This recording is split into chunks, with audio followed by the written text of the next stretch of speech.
Well, they're playing into the hands of Australia now. They'll be quite happy to let this end in a sprint. I They've reckon been working towards that all race. Yeah, I reckon that Dunn would be the final lead-out rider for Gilmore if it is a gallop for the line, with Australia figuring the strongest. For England, trying to work out who's going to be the lead-out rider for Armitstead, the final lead-out rider. Probably Emma Pooley, actually. They've discussed, yeah, they will have discussed all this. They'll have a game plan, how they're going to approach the finish. It's not just, oh, we're in this position. It will have been worked out and talked through at the pre-race managers meeting. And, of course, Cook, with all her experience, has got a profit from the lead-outs of the strong teams of Australia and England. Well, we have discussed who are going to be the players in this race, and I don't think we'll be far wrong. The only thing to be decided really is what order they're going to cross the line in, because it really could down to any of them. There's no clear favourite in this race. It's going to be a fascinating finish. It certainly is. Canada still quite happy on the left of the screen to keep the rhythm high. We've seen the presence of their two key players in the team of Whitten and Willock. We've also had a couple of glimpses of Samplonius, but the key teams are never far away from the action now, and because the pace is being maintained at this high tempo, well, almost impossible for anybody to chance their arm. As they get nearer and nearer to the line, you will possibly see one or two probing attacks. Well, we can see that they're starting to form up as groups now. Australia probably in the prime position, in the centre of the peloton as they come into this left-hand corner. New Zealand having a crack. This is the point we were making, on her own and kicking out of the corner. Not from 3 or 4 back. She waited actually for the rest of the riders to feather the brakes into the bend, and then she decided to commit herself totally. But it looks very much as though it's England doing the chasing from behind. They want to leave some of the work to the other teams as well. They don't want to expend all their energy, because they're going to need that as the lead-outs start to unfold. Now it's Australia put on the back foot. They've got to do the chasing. Well, Australia should be the ones that take this on. They've got the strongest team. England say now is the time to start to play a little bit of bluff, sit up and say, no, if you want it back, you chase it. That's right. It's not Willemsen for a change. It looks a little bit like Cheatley to me, or Buchanan, but the Kiwis have certainly been the most aggressive throughout this race. There we are, the gap is coming down. It's being chipped away, that slender advantage all the time, and it's Australia that are coming up into the wheel. Yep, there it is. Position there. Yes. No, maybe not. No. One of the Canadians. Yeah, the group reforms. They're all back together. Now then, if New Zealand are serious about trying to win the gold medal here, they should have had another rider to counter-attack, but that hasn't happened. And in fact, the head of the field now is dominated really by Australians and English riders, with just one Canadian in the mix. And on the back of them, of course, Nicole Cook just mixing in, going to take advantage of the bigger team's efforts, staying close enough that if it does fracture and there's an Australian in it, she'll nip across straight away, because she has no one to help her chase. And it's still Boyd on the front, but she's just expending energy and she's gaining nothing at all here. All she's doing is pulling the rest of the field along, and that means it's preventing anybody else from trying to launch an attack. I don't know why she's doing that.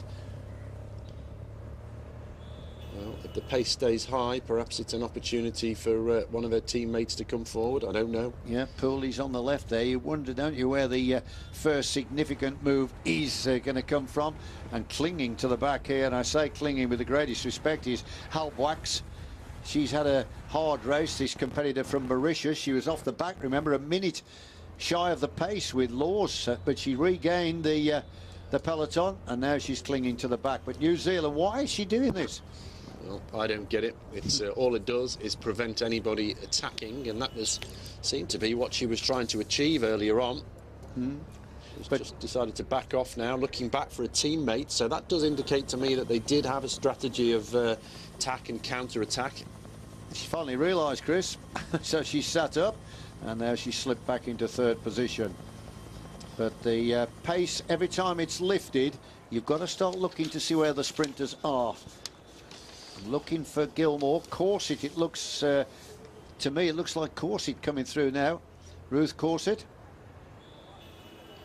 There are 37 riders still in contention here for a tilt at the gold medal. There we are. Well, they've got just over half a lap to go. They'll be coming down the other side of this road to finish it off underneath that gantry that they've just gone under. Canada, England, New Zealand, they're all there. You can just see the colours of Cook as well, never far away. Not going to allow anybody to go away here. She's down in that familiar trademark crouching position, Nicole Cook, and looking good. Had a pretty bleak year, but she showed her true class at those World Championships recently in Geelong, when she was cruelly denied a podium position when she was right in sight of the line. Now look at this, the full England team are here. So it looks like they mean business, Chris. They're not going to miss out on this one. They're definitely going to be there in the lead out for Armitstead. Well, they are going to commit themselves, and I think this is it now. We're seeing the speed being kept high. Emma Pooley, the first one to put the pedal down. I think she's going to keep the speed high all the way to the line. It will be virtually impossible for anybody to attack now. It's Pooley, you are right, Chris, forcing the pace here. And let me just once again tell you that England have won a silver back in 1990 with Lisa Brambani, and they've won a bronze with Rachel Heel in 2002 at Manchester. The gold medal position has eluded them. Are they going to put it right this time? Nicole Cook has come through right into the wheel of Pooley. She's not going to miss a trick here, is she? Well, she's perhaps a little bit far forward there, but she'll let it develop around her. She's sure of a smooth ride through these corners, possibly why she's moved up so close to the front. She's just so strong, isn't she, Cook? I mean, even though when she got swept up within sight of the line in Geelong, her reaction still took her to almost a bronze medal. So Cook has the most experience here, and of course she has the greatest collection of gold medal achievements in her career. She'll never go any further back than 5 or 6 now, Cook. Here, a little reaction again on the front, and what again? It's New Zealand. New Zealand always are launching the attacks. Never get away here, surely. The pace is too high. Well, a lone attack, I think it's too far to the line and too many people to chase for a lone attack to go.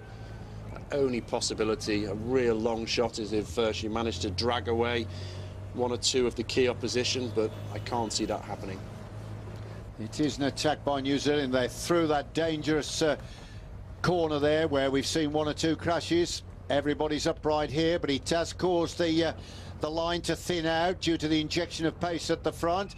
And England, well, they're back in about 6th position, and the pressure at the moment being applied by Rushley Buchanan, as she did a little bit earlier on. A rider electing to ride with no socks there, actually. Not often see that.